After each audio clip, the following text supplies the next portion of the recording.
Good evening. You're very welcome to this edition of Ireland's Generation X series that focuses on Irish writers born between 1965 and 1985. We're delighted, as always, to present the series in partnership with the Keough Institute for Irish Studies at the University of Notre Dame.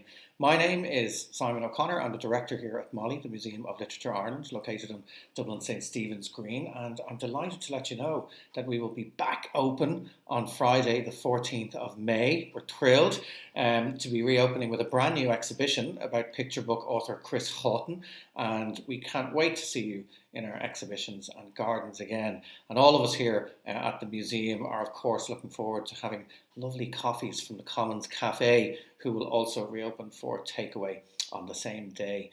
This evening, we're joined once again by Professor Barry McCrea, a novelist and a scholar of comparative literature, who will be in conversation with Caitriona Lally, author of the celebrated novel Eggshells and recipient of the Rooney Prize for Irish Literature in 2018. I'm told that Caitriona's second novel will be published by New Island this year, so that's one to look forward to. And before I go, I'd like to let you know about another event this week. Tomorrow, Thursday, I'll be hosting my monthly Directors Book Club at 5 p.m, which is free for MOLLI members. And this week we're reading a classic, Bram Stoker's Dracula. And I'm delighted that Nicholas Daly, Professor of Modern English and American Literature in UCD, will be joining me for the event. Finally, if you do enjoy tonight's programme, I'd encourage you to buy MOLLI membership for yourself or a friend. It really is the best way to support the museum and its programming. You can save 25% on membership with the discount Eggshells, all in capitals, this evening. And that's valid today, only today. So visit molly.ie/membership to find out more. And we'll put that information into the chat as well this evening. With that, I hope you enjoy the evening. Looking forward to seeing you all soon in the museum. And I'll hand you over to Professor Barry McCrea and Caitriona Lally. Thank you, Simon. And I'd also like to thank Benedict and Laura from MOLLI and my colleague Catherine Wilsden, who cooked up this series with me. Well, you're very welcome, Caitriona. Nice to have you.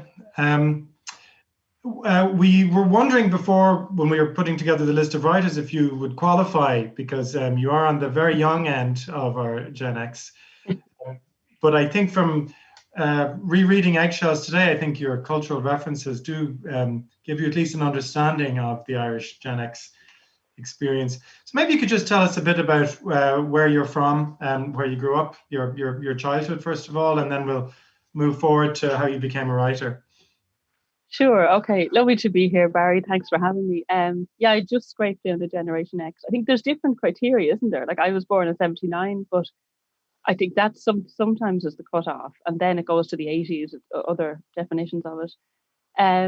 So I grew up in Comparative in Dublin and had a really boringly happy childhood, which I always thought would disqualify me from being a writer. I felt there weren't enough challenges early on, which are, maybe are more character defining, I think, if you have more challenges. But I grew up in Comparative and I'd a half Dublin, half Mayo upbringing, I suppose, which I think defined me. I don't know in what way in terms of being a writer, but in terms of defining my identity, like I would really identify with Mayo. I have two Mayo parents, and Mum and Dad are work teachers. They're retired now, but so we had long school holidays in which we always went to Belmullet, the end of the world, basically, the beautiful peninsula in Mayo, which you probably know, Barry. You've Mayo parents, I know as well. Well, I'm very interested in this this side of things, not just because my parents are from Mayo, and one of them a teacher indeed, but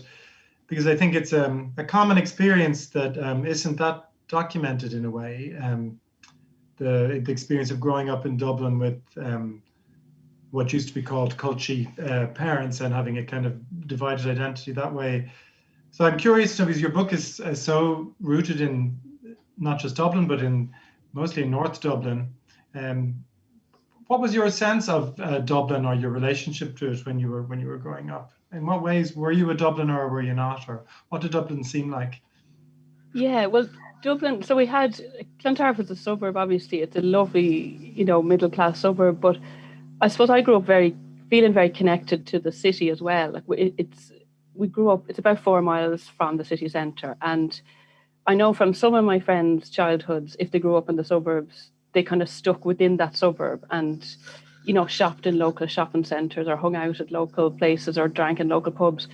But we were very much, I'm talking about friends now and siblings, we'd have gone into town a lot on the bus, or if the, you know, I remember bus strikes too, you'd walk into town. It seemed very, I felt part of the city centre, and it was, I suppose, the north side of town. Like you'd meet your friends at Cleary's Clock, that's, you know, under the clock, and you'd hang out there. I remember, like, say, Jervis Centre opening in the mid-90s when I was a teenager. That was a big deal. That kind of, just that you had a shopping centre in town to hang out in. You felt like it was an American mall, even though it's probably pretty far from it. Then school, I suppose, I went to the local school in Comparative, the Holy Faith, and it was an all-girls school. I had a fine time. Like, I wasn't a rebel. I need to say that. I wasn't cool. I feel I should say, because I'm a writer, I feel I should have had a rebellious upbringing, but I just kind of, I was a swot. Like, I just got on with my schoolwork, and, like, you know, I hated maths. I absolutely hated maths. I was terrible at it, but I liked English. I liked languages. I did French and German. I had some brilliant teachers, made great friends, and was really into running. Actually, that was my big thing in secondary school. And we had a running coach, Enda Fitzpatrick, who was an Olympian himself back in his day, and he was a maths teacher in the school, and he happened to he ran the athletics, and I ran cross country and track and field, and really loved it. And that kind of, I suppose, defined my school days. It was, you know, Wednesdays and Fridays were training in the school, and then I did one day in the weekend at home on my own. And that was such a big part of my life for me. Was like, when I was thinking in preparation for this, I was trying to think of my teenage years, and running and going to Belmullet were kind of my big things. So I wasn't thinking along the lines of being a writer then. Like, that hadn't even crossed my mind. When I was in school, I was aiming to do medicine, which is a whole other field.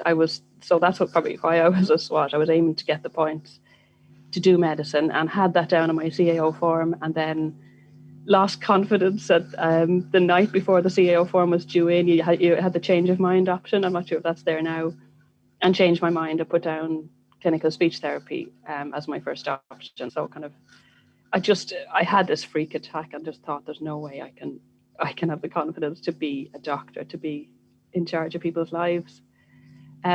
So yeah, like, even though I loved English and loved writing, especially the creative part of English, where you were writing stories from scratch, I loved it, but didn't see it as something that I could do.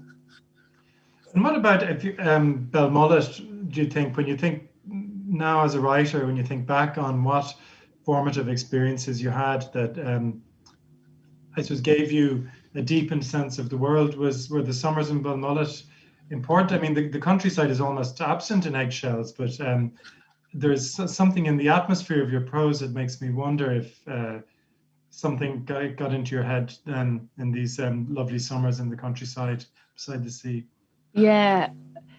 Yeah, like, it's true. Eggshells is a very, very much a Dublin novel, and I think that spoke of its time when I was writing it, and was kind of stuck wandering the same streets in Dublin. But it's hard to define where the sense of identity with Mayo would come out. It's probably in language. Like, it's stuff I wouldn't recognise, a turn of phrase, or, you know, especially if you've two parents from Mayo, you grow up speaking or hearing a dialect that, it's not obviously true blue dub. It's different, but I couldn't define it because I'm too close to it. So yeah. And I would love to write. Like, I really wanted to write a Mayo novel, but it would require kind of immersion. And at the moment, I have a couple of young kids. It's not the time to do it. But I'd have to write it as a blow-in. Like, I still can't claim a rural upbringing. You know, it's very much a half and half. And in Mayo, to my Mayo cousins, we were the Jackeens, and to Dublin friends, I was a bogger. So you're kind of split between the two things. Well, there's just something about the way the city is viewed by the protagonist in Eggshells that is both insider and outsider at the same time. I suppose that there is a kind of a wonderment at small things like the clock in Eason's, um, uh, passing interactions with people on the streets, with bus drivers and the like, that makes me, I guess one gets the feeling of somebody who's inside and outside the city at the same time. So, but we go back to maybe back to your CV, as it were. So, clinical speech therapy, that was the next part of the story. What happened then? So I did my leaving cert in 97 and did clinical speech therapy then in Trinity. And at the time, Trinity was the only place in the Republic where you could do speech therapy. So I had never actually been to Trinity. Like, it's bizarre. I grew up in Dublin, but I'd never gone in through the gates of Trinity until I went till I went to college in 97. It was like a lot like school. There was, I think it was 26 in our class. 25 were girls and one mature student, the poor fella, who was very out of depth with all the hormones. But it was so like school because you were quite regimented too. It was very 9 to 5 with an hour for lunch. And you had assignments. You were kind of on this treadmill that was so different when I went back to do English a few years later. It was your time was very structured. The girls were from very similar backgrounds to me. I think there wasn't many people going to fee-paying schools or anything. It was a vocation course, so we were there to learn how to be speech therapists. And I mean, it was brilliant in many ways. We had a fantastic social life. We did all the traffic light balls and the Romeo and Juliet balls. I don't know if you remember them. Those kind of the really typical kind of student nights and the £1 a pint kind of promotional nights. I made great friends, had a brilliant time, but somewhere in second year when we started all the clinical placements, it hit me that you can't cure things in the space of a couple of weeks, which sounds ridiculously naive, but I had misunderstood the therapy part of speech therapy and thought I could go in and fix people. And I got frustrated. There was so much paperwork you had to do. You had to write plans for each session you did with a child, and then you'd only spend half an hour, say, with the child. Then you had to write up after it what you did, all these notes. And I found it was just too much for me. And for the tiny, tiny incremental changes you would make in a patient's life and the public system, there was such a shortage of speech therapists. And I know the irony is I dropped out then, like making it even more of a shortage of speech therapists in the country. But I couldn't give 100%. And it's the kind of a job you need to be all in. So I finished second year, did my J1 in New York, spent a summer working in New York as a home help, and then came back, started third year, I think a couple of weeks in, and dropped out. And then took that year out to work because at that time we'd free education, like genuine free education, not the kind of free education they're talking about now, but where it was a 300 quid was your registration fee. So because I dropped out, if I was going to go back, I was going to have to pay for 2 years. So I worked for a year as a care assistant in a nursing home, and then went back to study English in 2000, I think it was. And that was a whole other world. I was not prepared for that. I was 21 now at this stage, and I loved English. I want to say that. It was a huge privilege to basically read books and write about them for 4 years. But the students were dauntingly wealthy, confident people. Now, not all of them, but there was a core contingent of phenomenally wealthy people, as I saw it. Just, a lot of students didn't have to work in the summer. Their parents paid for their apartments in Dublin and they read ahead or whatever they did. And that was a culture shock. It was fascinating to see. So I was 21 going in and had left school, 3 years before. And even the kind of fee-paying Dublin school thing was a world apart to me that I didn't know of. And I went in, and I remember the first day, people come up to you and ask, what school did you go to? I was thinking, hang on, we're adults. Why are you asking about school? But it was to place you. And I was really baffled by it. And people would openly, fellas and girls would openly walk away when I said, oh, just the local school, you wouldn't know it. And people seemed to be, they were placing people or identifying them. And I remember one lad who went to a Fee-Paying school explaining to me, well, the Mount Anvil girls are this, and the high school boys are that, and the Gonzaga boys, or whatever it was. It was this other language that seemed so parochial too, to be still banging on about school as adults.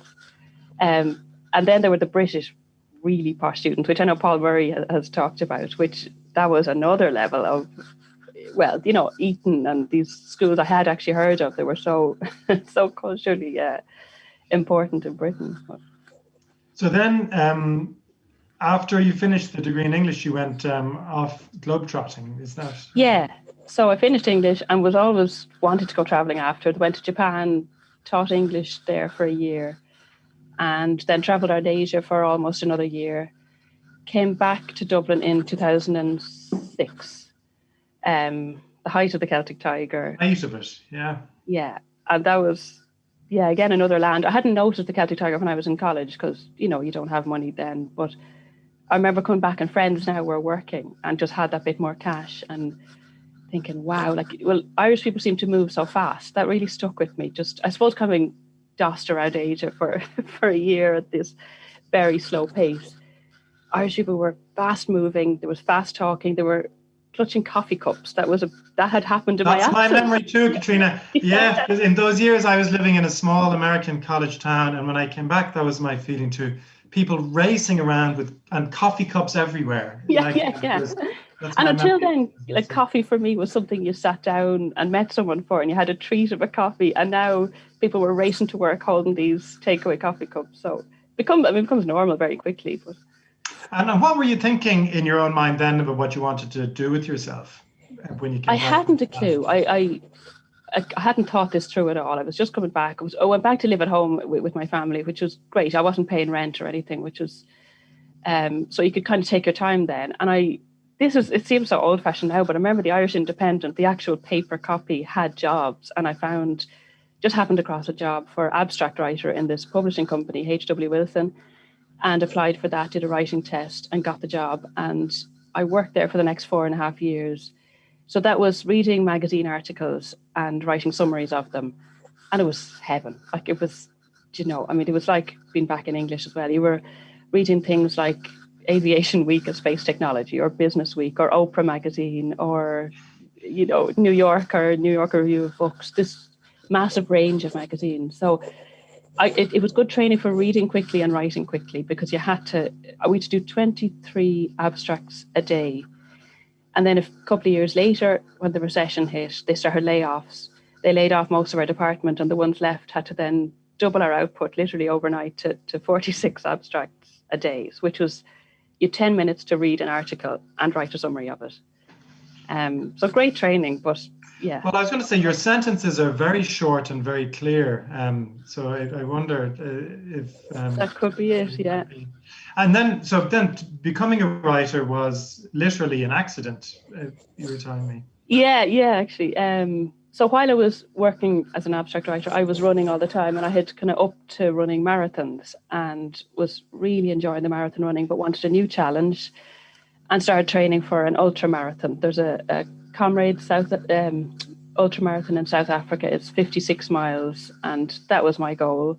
And I had to do a marathon to qualify for that. Did a marathon in Valencia with my brother and banjaxed my knee, tore the meniscus in it, got surgery, and it didn't work out. Anyway, basically there was running had ended for me, and that was actually devastating. And there was a real grief after that, because it was such a passion for me. It was took up a lot of my life. And so I kind of went into a sulk for a while, as you do, and then thought, okay, what else can I do? I need to get passionate about something else, and did a writing course. And that was an evening creative writing course after work with Greg Baxter, an American writer.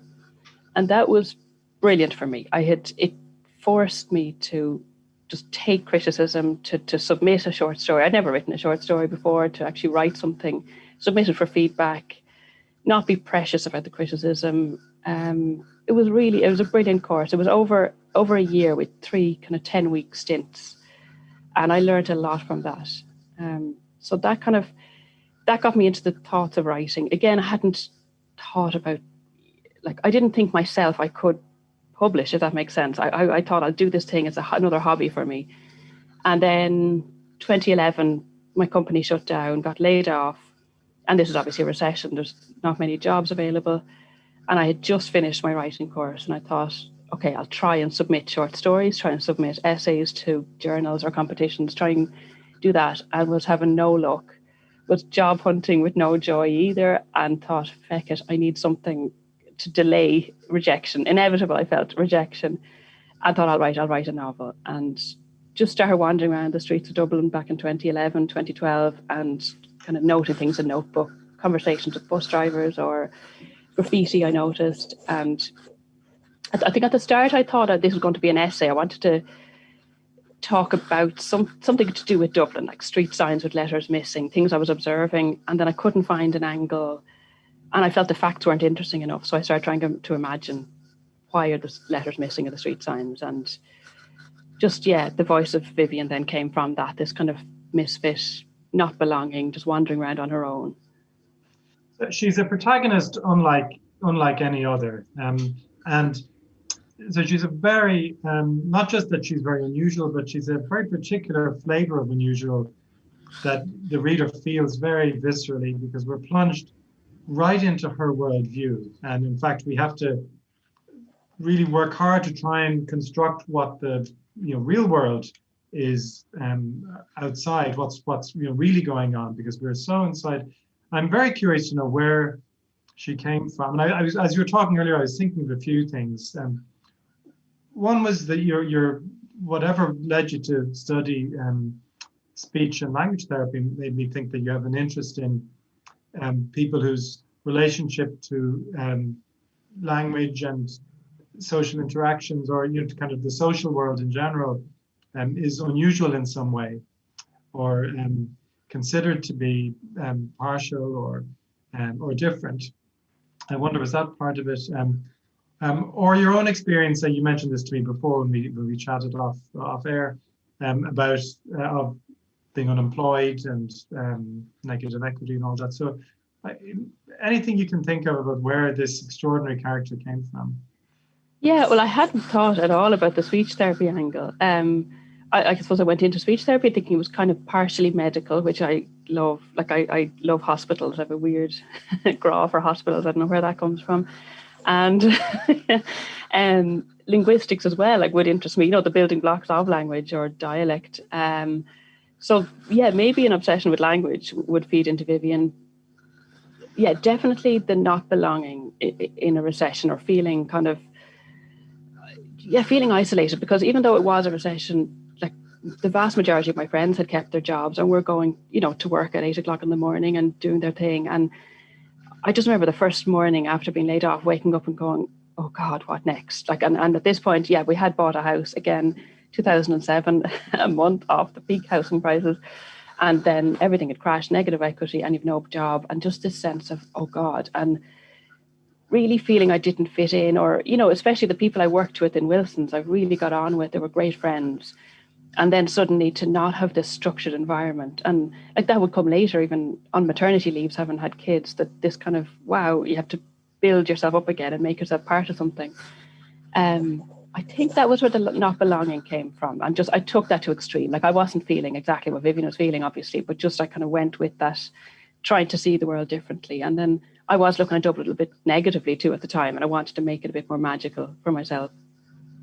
But she has a kind of wonderment about the city around her, and she's somebody who is kind of structurally disconnected from society, from the world, but who then builds a whole series of other connections. She wants to drop lemons on Lemon Street, or she wants to eat and be surrounded by only things that are blue, or she kind of builds up systems of her own. So there's a figure of the artist in there somewhere too. And she wrote notes, random bizarre notes in books, and put them into charity shops. And that's something I used to do, just bizarrely, even before Vivian. Yeah. I love the idea of never knowing who would get this book and read it and go, what the hell? Like, so, yeah. So you really did that. That's a great scene. and she puts fivers in the pockets as well. I did that actually. I went into Guineas and the kind of cardigans that you felt older women would buy. I put fivers in the pockets there. So I hope somebody found it and kept it and didn't hand it back. So this capacity you have of seeing the world from, I suppose, the outside or the wings, that's also in something that comes up in your day job, the day job you do now. So you are a doubly a Trinity person from your studies, but in fact you're triply a Trinity person because you work there now. Yeah, so I work there as a cleaner. I started that in 2015. After I was laid off, I did a few short-term kind of projects and jobs, but then 2015, I had worked as a cleaner in Trinity in the summers when I was studying there, and I stayed friends with some of the women. And during the recession, Trinity weren't hiring in housekeeping, and then some of the cleaners told me, they're hiring again. I went back in, just a few months before my novel came out, and I've been there since. So that's 6 years now, and I really love it. Like it works so well with the writing job. It's early mornings. I'm finished by 9:30. It just works. Like it's not. I wouldn't do it obviously if I won the lotto, but it's physical work which helps me. Like I don't want another writing job, and I don't want. Like a lot of writers would do the hustle of looking for, doing reviews and journalism. And I admire them hugely because that's work to me, trying to find work or create work, or, you don't have it every week, you don't know what's coming in. But I know I get my weekly wage and it's a good basis. I can earn a bit of money on top with the writing, but, my mortgage and bills are paid basically by the cleaning job. So that's, yeah. But I mean, you've really seen all sides of Trinity. So you saw the science end with all the girls and the one fella in speech and language therapy. Then you saw English with the Hooray Henrys from Eton. And what do you see now that you didn't see before that other people don't see? What is there? Because I mean, your book is so much about looking in. What's going on in the wings of reality, I suppose, behind the backstage in a way. And what do you see? Not just about Trinity, I mean, but about the world. Is there anything you see in your job cleaning that?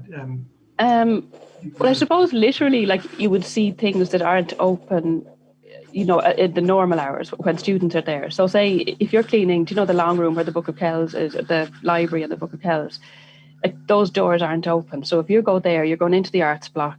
I don't know if you know it, Barry, the tunnels. You're going down into these tunnels and up this clanky old lift. And then suddenly you're in this dark, long room with these marble busts looking at you. Like that's an amazing thing. If you're the only person in that building, it's really special. Like some of the cleaners I know don't want to work there because they're completely spooked, but I loved it. Yeah. And when I started, I was 9 months working as a spare, which is covering for other cleaners who are sick or on holidays, and you got to see so much of the place. And these kind of secret doors or cubbies where cleaners keep their accoutrements, like those things you don't notice as a student. And I suppose the people too, like if you're a cleaner, the people who you're dealing with are the maintenance guys, security guards, the attendants. These are people you mightn't necessarily notice as a student.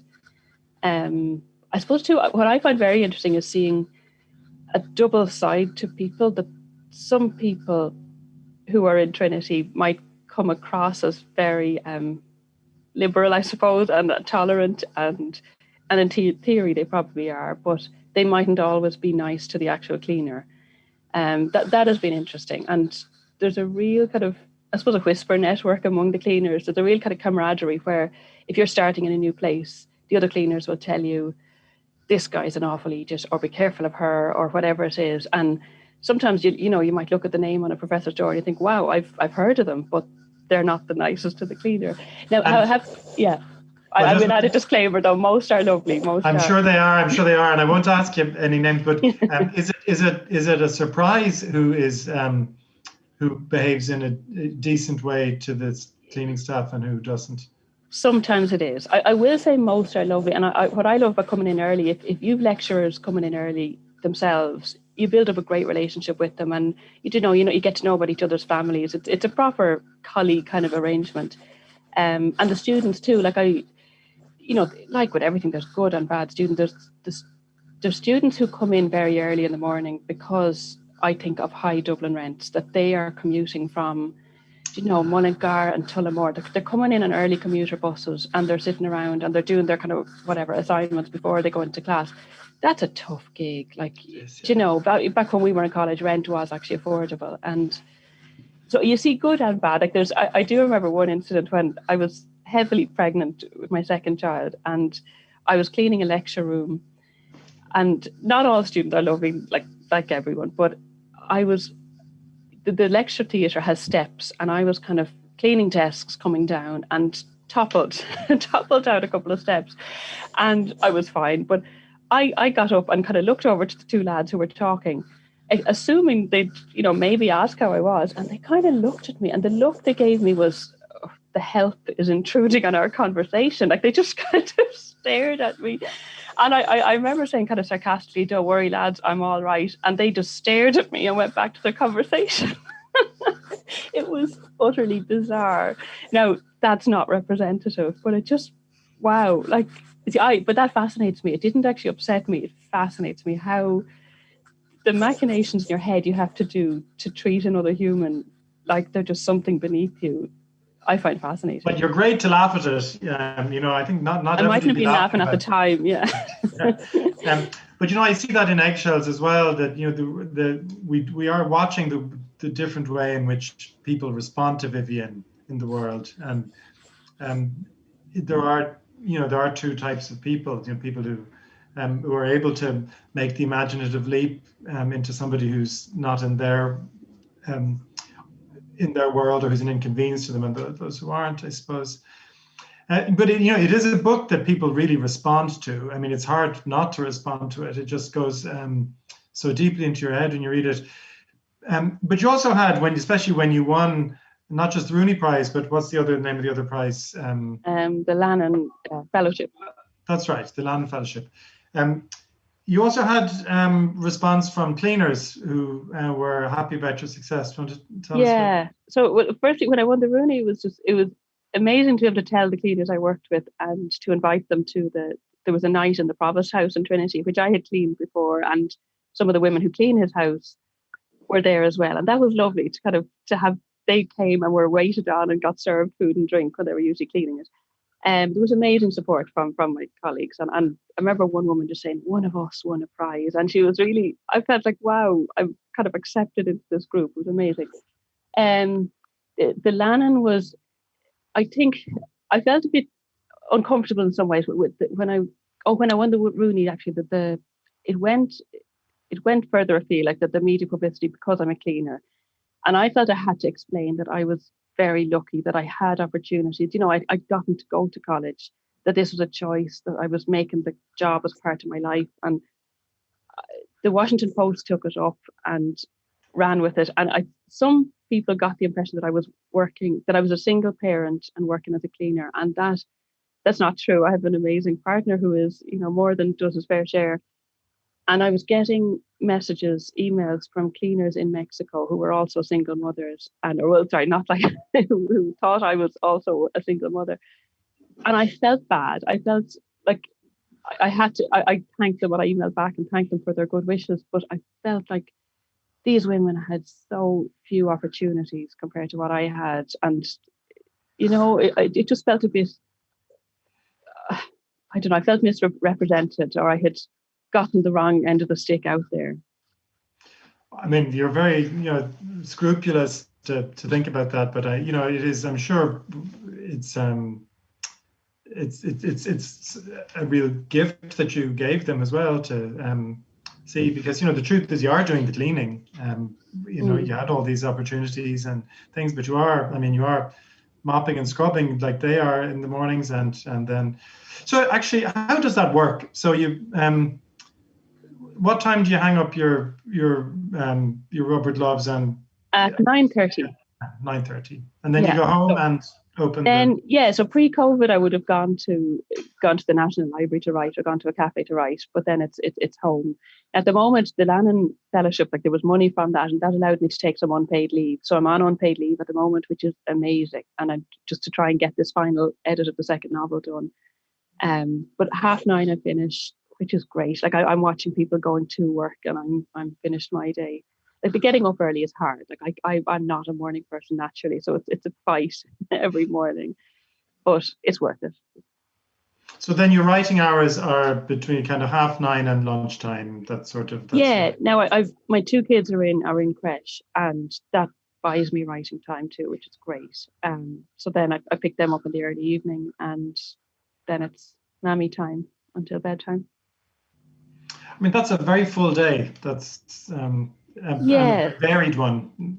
The variety for me really works. I love having a physical job and then sitting, because if you're moving around a lot, you look forward to actually sitting down, as opposed to if I was doing another writing job and then writing. I think that's really tough to keep motivated. I mean, there is a lot, and then we'll move to your new book now. But there is quite a lot of descriptions of forms of domestic work in Eggshells too. There's one, the description of hoovering. I know you told me that you started the cleaning after, but it's about that you said bashing the furniture. I think it was a very vivid depiction of hoovering. And oh wow, I hadn't realized that. There's a few of them, yeah. I mean, obviously the kind of things, boiling eggshells and all what she does is strange forms of housework, but there's an attentiveness to it. Yeah, and in my second book, actually, I have two characters, and my one character was working as a security guard, and then I changed that to have him working as a cleaner, because I wanted him kind of physically engaged with something as opposed to just watching, which is what you do if you're security. Yeah. So what can you tell us about the new book? The new book took me 7 years, so it's long overdue, and it's about two characters. So Eggshells was this intensity of one character inside her head. The second book is two characters, a brother and a sister. The sister is visiting the brother in Hamburg. He has moved over there. He's working as a cleaner in this model railway exhibition, the Miniature Wonderland. I don't know if you know it or if anyone knows it. I happened to visit a friend in Hamburg a few years back and loved it. Just visited this model railway exhibition, and it's like 8 miles of track. There's 200,000 little mini figurines. It's this whole magical little exhibition. And I got a bit obsessed and went back 3 times, which took a load of notes and set my novel there. You might read a bit if you have something ready for us. And just everybody, I meant to say at the beginning, if you have a question for Caitriona, I know some of you, they're coming in already, so some of you know, but there's a chat function on the sidebar, so you can type your questions in there, and after the reading, we'll have a Q&A. Great. So go for it. Okay. So this bit is from the perspective of Gert, the sister, and she's in a cafe. She's trying to kill time. She's left on her own in Hamburg, and she's reading magazines. I opened one of the magazines that I bought for the trip. The only time I buy magazines, really. Pages of rubbish that they are, telling me that buying this must-have or wearing that signature piece, holding your go-to handbag or wearing your statement skirt would make you stand out from the crowd. But if we all wore what they told us to wear, we'd all look the same. We can't all stand out from the crowd, so we'd all be standing back into the crowd.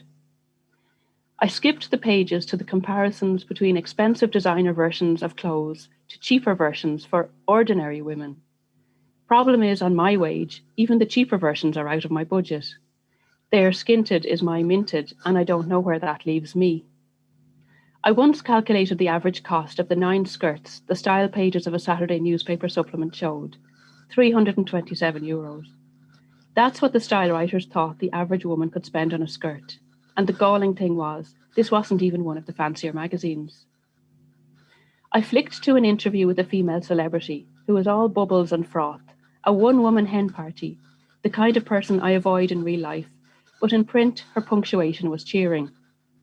She seemed to have been born with her finger on the exclamation mark key, which kept me nicely in the shallows. She was talking about her life choices. I don't know why so many celebrities bang on about their life choices, as if where we end up is under our control, as if it all just works out after picking a certain path from a checklist as a teenager. In my experience, you choose a direction, then you spend the rest of your life scraping the worst of the shite off your decisions. I turned to the problem page near the back. A woman was asking for advice on how to make love to her husband so that he wouldn't be tempted to stray. The answer was a load of sweet, sick muck about commitment and feeling with lots of eye-gazing. If I was the agony aunt, I'd say, for starters, if you're making love, you're not doing it right. Agony aunts in advice columns seem to give advice based on hypothetically perfect lives. They advise the maritally problemed to leave their imperfect unions and live your best life. They say that it's best for both parties in the relationship and for any children involved if the unhappy person leaves a problematic situation and finds first themselves and then somebody else.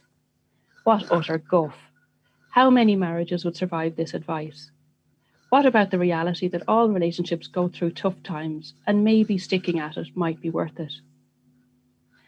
I moved on to the next magazine.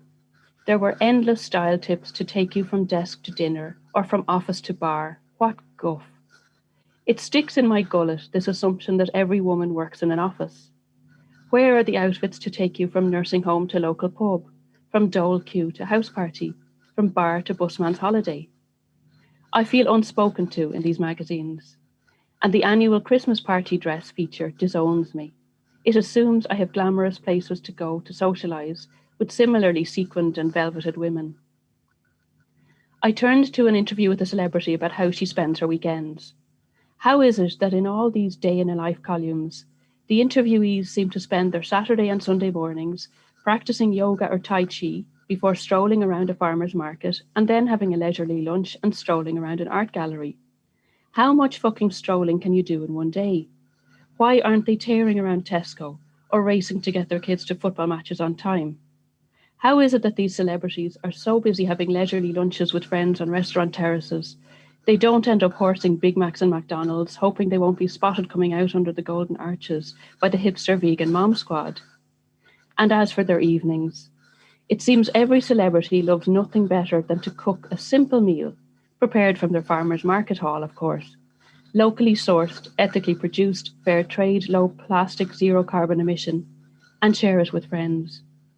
If they're all so busy hosting all the time, who actually attends their dinners? The world needs guests as much as hosts. There's something so unbearably smug about their lives that I can't help wondering what mass-produced realities lie under the curated perfection. That's it. That's fantastic. It's often hilarious, which Eggshells often is too. And I can hear both similarities and differences in the tone. That there's the kind of this eye that strips reality back down to its fundamentals and questions them. But there's something slightly different in the tone too. I wonder what's this character, she's much more knowing than Vivian. Like she's more socially aware. She's angry. Like she is angry about the reality, but she's more kind of carnal or earthy as well. Like she curses. Vivian didn't curse. This woman talks about sex. Vivian is utterly disengaged from her body. So I think that's why this was much more fun to write as a contrast to Vivian, to someone really aware of the body. We've loads of questions, so I'll start going through them. So one that I got earlier, and I actually crossed my mind as well, is in Eggshells. This setup of a person wandering around the city. Is there a touch of Joyce's Ulysses behind it? And I did think that she also goes to a graveyard, she goes to a beach, she goes to the library, the museum. She does hit a lot of the points in Ulysses. Was that in the back of your mind? No, it wasn't deliberate. So I hadn't read Ulysses at this point. Once people started asking me about it in interviews, I went and finally got around to reading it. But I avoided Ulysses in college deliberately. I was too daunted by it. I think it just happens that, like, I knew Ulysses existed, obviously, and there was a Joyce and Bloom were wandering around, but I think it's just that I live in North Dublin, near where Leopold Bloom was. I think so. We are wandering the same areas, so that part is coincidence. And then I don't drive, so I live a city at walking pace. I'm getting buses or Lewis's, and I'm walking. So that's just how I would read a city. You're right, a walker city. That's like myself. That's. Now we have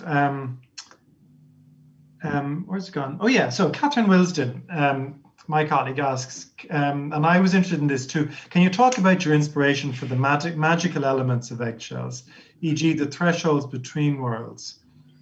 That's true. There's a lot of that of Irish mythology and pishrogues and that in it. Yeah, I liked the thin places. Really, I really like the idea of, and I love the bog bodies in the museum, and they feature in the book that these were found in the thin places, these threshold between kingdoms, and that's where the magic occurs. That's where these other world can open up on is it Midsummer's Eve or May Day or whatever it is.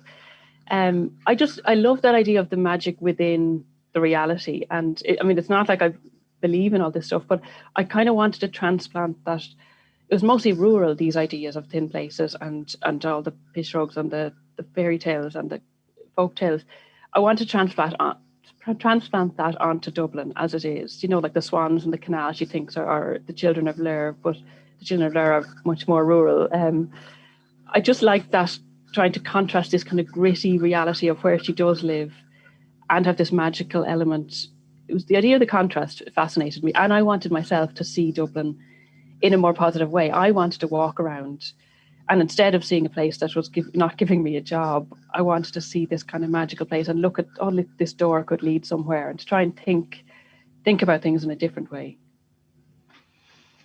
And the children of Lear, they spent some time not far from Belmullet. Exactly, yeah, Eris, yeah. So Shinjini asks, you mentioned at the end of Eggshells, oh yes, that's in the interview at the back that I read, that your second novel is difficult. Was it difficult to write, difficult to read, both, or something else? Very difficult to write. And when I wrote in the interview at the back of that book, that was long before I got really stuck in it. So I just got lost somewhere in the middle of it. When I was writing Eggshells, nobody knew, apart from my partner, nobody knew I was writing a novel or trying to write a novel. And there was a lovely freedom in that I could just follow it and go where it led me. And if it didn't work out, it didn't matter. And I had no idea how to write a novel. Now, I'm a bit more jaded or cynical or something. And I got lost so many times. It's not like I didn't spend 7 years sitting down and opening the laptop every day and writing it. I would get stuck for a few months and not write. And then, that feeling probably, Barry, that where you're dreading going back to your laptop, you're dreading opening the file again. And I had a couple of distractions. I had kids, I had appendicitis or broken hand. I had all these minor things that happened that distracted me. But long before the kids came, I had got stuck in it. And I don't know, Eggshells to me was magical and it was exciting. I don't really know what happened along the way, but it was difficult to write. I hope it's not difficult to read, and it's being edited thoroughly at the moment, so it should make it more readable. So Mary is wondering when it's going to be out.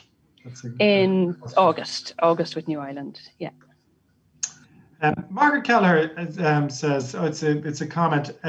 She thought your blog on essential workers and the pandemic was one of the most evocative pieces of epidemic writing. So I didn't see that. What was that? That's nice. I was asked to do it for the Long Room Hub in Trinity, and to write about the first lockdown last year when we were working. Cleaners were put working kind of 3 days a week, 3 longer days, so that we didn't mix much with each other. And so I clean in the museum building in Trinity, which you might know is the lovely old building. And I'd be on my own in there for hours. So I was just writing about that and how, you saw all these time changes. The clocks in offices that weren't used were still set to, it was set to winter time. They never changed to summertime. Now they're back to, then suddenly for half the year, the clocks were at the right time and there was nobody in to reset them. Just you're cleaning things when there was nobody around. That's what Margaret's talking about. So we have a question from Etna who asks if it was difficult to get published. This is Eggshells. Eggshells, I entered the Irish Writers Centre Novel Fair back in 2014 and won a place at that. And so that's how I got my publishing deal. The prize for that is that they picked 12 writers to sit and do kind of speed dating with agents and publishers.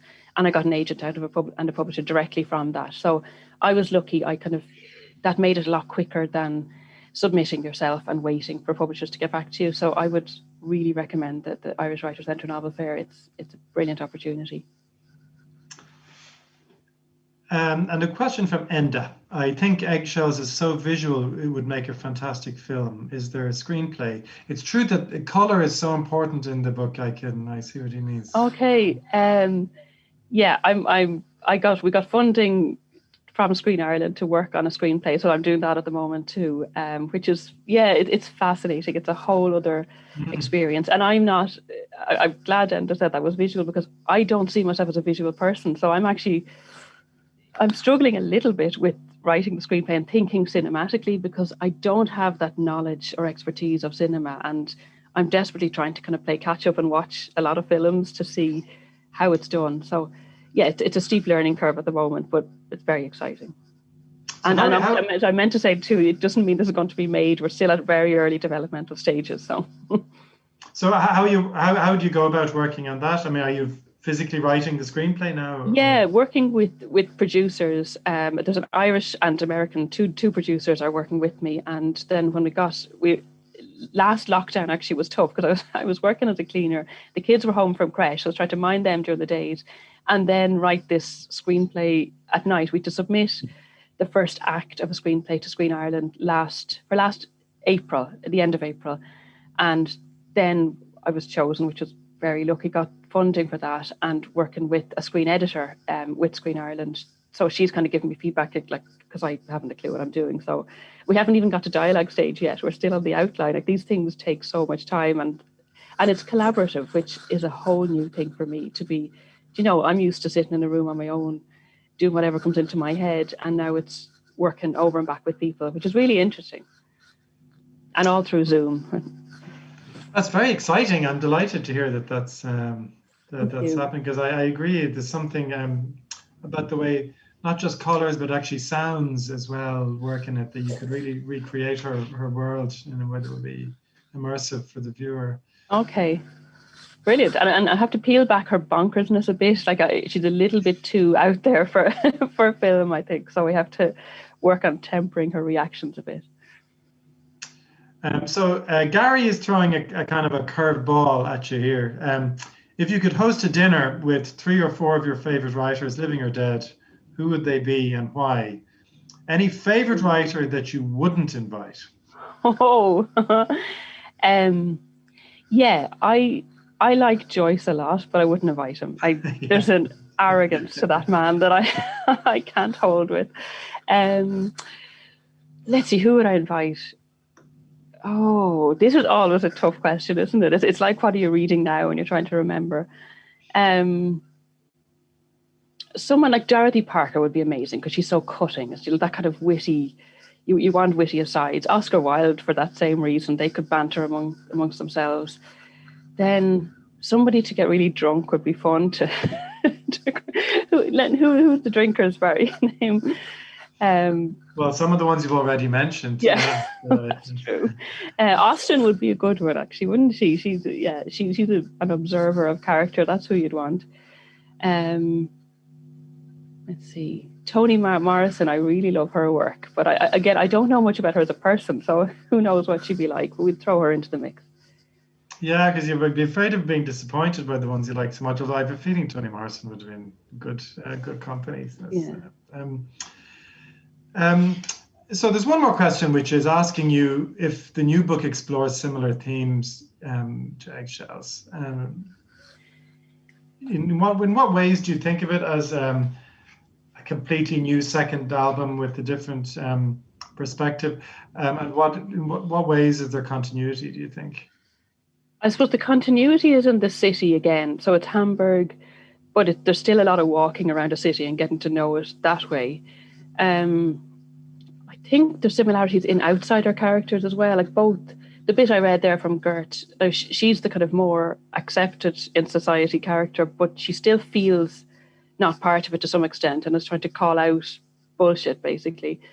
Roy is her brother, and he's very much an outsider character. He's a bit of a misfit, and he was kind of banished to Hamburg for slightly dodgy reasons. So yeah, the outsider thing would be there hugely. I suppose the difference is for me that the dual perspective, and that was more fun to write. To kind of, I do first person narrator for Gert to get inside her head, but with Roy, I'm doing third person, he this, he that, because I wanted a bit of distance from his thinking. We're never fully sure what's in his mind. So that was interesting for me to try and get inside each of their heads and then pull Roy back a bit to make him a bit more obscure. I'm just, because you mentioned Hamburg, I'm wondering myself, you said you did French and German in school, like a lot of us did. And a question that came up right at the beginning, I think, when I talked to Belinda, was the role of Germany as not an imaginative place, but as a kind of alternative place for Generation X Irish people. Does Germany play just even as an idea a role for you?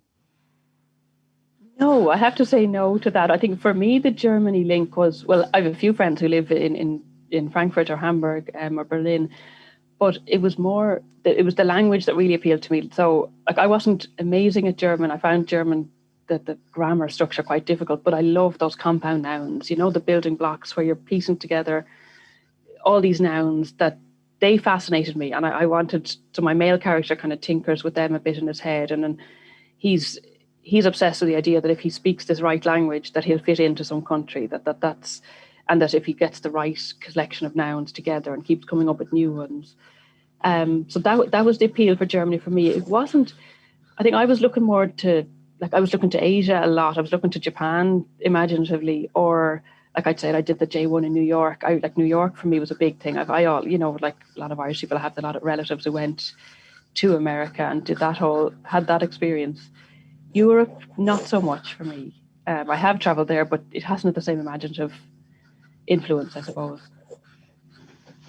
So this is, I think, in a strange way connected. Catherine again is asking about Vivian's bonkersness. Did you consider diagnosing Vivian's eccentricities? Because you were somebody who was going to study medicine and obviously have an interest in that side of things. Was that part of your thinking? No, definitely not. And I think that for me was a big surprise when Eggshells got published and I started doing interviews and chatting with readers. And see, to me, Vivian, she just sees the world differently. I don't see her as having a condition or being in any way, having any kind of illness, or I just saw her seeing the world differently. And it was slightly like how I see it, but much more pronounced. And I remember going to various book clubs when Eggshells came out, and some people getting really, like, almost angry, saying, come on, what does she have? Diagnose her. And they came up with schizophrenia, autism, like a range of disorders or conditions that I hadn't even thought about. And I know if I wrote a character who had a condition, I would obviously research it and try and get it right, in as much as you can get it right. But no, I just saw her as slightly eccentric and seeing the world differently. And it really did surprise me how normal most people are, that they saw her as so crazy, because I thought she's just that little bit removed from the rest of us. That's what I think too, that there's something of that in all of us. She tries to learn small talk like it was a foreign language, and she tries and has these very funny failures, like talking about the weather, and that there's something of that in all of us. And I would have thought that, but it turns out a lot of people are very normal, and that what they say is what they think. So yeah, that was a learning curve. Yeah. We have to wrap up now, Caitriona, but thank you so much. The time flew. I really, really enjoyed the conversation. Oh, thanks for having me. It was lovely, and great questions. There's a nice range of them too. Yeah, thank you everybody for the questions, indeed. So our next edition is on the 2nd of June, and I will be talking to Mark O'Halloran. So hope to see lots of you then. And thanks again, Caitriona. Great. Thanks, Barry. See you.